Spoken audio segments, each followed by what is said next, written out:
இப்போது இந்த தேர்தல் அறிவிப்புகள் குறித்து கருத்து சொல்வதற்காக பல்வேறு அரசியல் கட்சி தலைவர்களை நாம் தொடர்பு கொண்டிருக்கிறோம். முதலாவதாக அனைத்து இந்திய அண்ணா திராவிட முன்னேற்ற கழகத்தின் செய்தி தொடர்பாளர் சி.ஆர். சரஸ்வதி நம்மோடு இணைப்பில் இருக்கிறார். சி.ஆர். சரஸ்வதி, வணக்கம். வணக்கம்மா. இன்றைக்கு இந்த தேர்தல் தேதிகள் அறிவிக்கப்பட்டிருக்கிறது. நாங்க எங்க செய்திகளில் சொன்னது போன்று 48 நாட்கள் வேட்புமனு தாக்கலுக்கே ஒரு அவகாசம் வழங்கப்பட்டிருக்கு. தேர்தலுக்கு 72 நாட்கள் இருக்கிறது.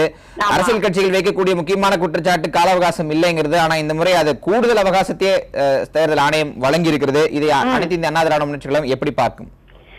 எங்களை பொறுத்த வரைக்கும் நாங்க தேர்தலை சந்திக்க எப்பவோ தயாரா இருக்கோம். ஏன்னா மக்கள் எங்கள் பக்கம் இருக்கிறாங்க. மக்களுடைய அனைத்து ஆதரவும் எங்கள் மாண்புமிகு முதலமைச்சர் அம்மாவுக்கு இருக்கிறது.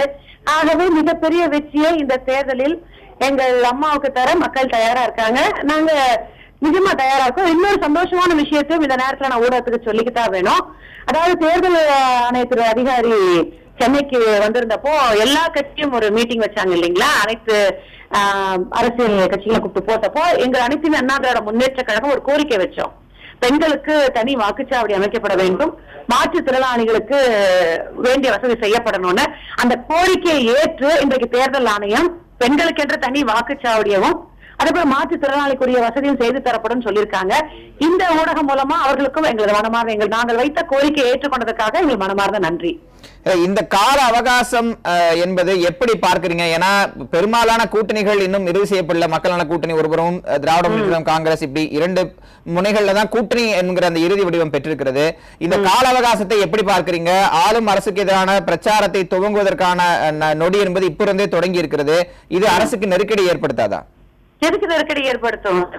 நாங்க ஆல்ரெடி தேர்தல் காலத்துல வேலையை பார்க்க ஆரம்பிச்சுட்டோம். இந்த பிரச்சார பணிகள் நடந்துகிட்டு இருக்கு.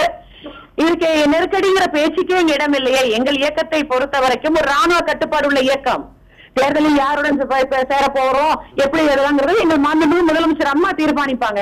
ஆனால் பொதுக்குழுவில் அம்மா சொன்னதை போல களப்பணிகளை எங்கள் தொண்டர்களும் நாங்களும் ஆரம்பிச்சாச்சு. எங்கள் இயக்கத்தை பொறுத்த வரைக்கும் ராணுவ கட்டுப்பாடு உள்ள இயக்கம். எங்கள் தலைமை ஒரு வார்த்தையை சொன்னால் அடுத்த நிமிடம் கடைசி தொண்டன் வரை உழைக்க தயாரா இருக்கக்கூடிய இயக்கம். எங்களுடைய பணிகளை நாங்க செஞ்சுக்கிட்டு இருக்கோம். மற்றவற்றை மாண்புமிகு முதலமைச்சர் அம்மா பார்த்துக் கொள்வார்கள். வெற்றியை தர மக்கள் தயாரா இருக்கார்கள். 234 தொகுதியிலும் மிகப்பெரிய வெற்றியை தருவதற்கு தமிழக மக்கள் தயாராக காத்துக் கொண்டிருக்கிறார்கள். குறிப்பாக பெண்கள் இன்றைக்கு அம்மாவுக்கு வாக்களிக்க மிகவும் ஆர்வத்துடன் காத்துக் கொண்டிருக்கிறார்கள். ஏன்னா இன்னைக்கு அம்மாவுடைய அத்தனை திட்டங்களும் ஒவ்வொரு வீட்டிலும் பேசப்படுது. குழந்தைகளோட படிப்பிலிருந்து அனைத்தையும் இன்றைக்கு அம்மா ஒவ்வொரு குடும்பத்துக்கும் செய்வதனால் பெரும்பான்மையான மக்கள் நாடாளுமன்றம் 2010 நாடாளுமன்றத்திலேயே 37 தொகுதியை அம்மாவுக்கு தந்த மக்கள் வரும் தேர்தலில் 234 சட்டமன்ற தொகுதியையும் எங்கள் அம்மாவுக்கு தர தயாராக. நன்றி திருமதி சி.ஆர். சரஸ்வதி. இப்போ இருந்தே தேர்தல் பிரச்சாரத்தை தொடங்கிட்டீங்க என்றது உங்க தொலைபேசி பேட்டி வாயிலாகவே தெரியுது. நன்றி இனிப்புல வந்ததற்கு.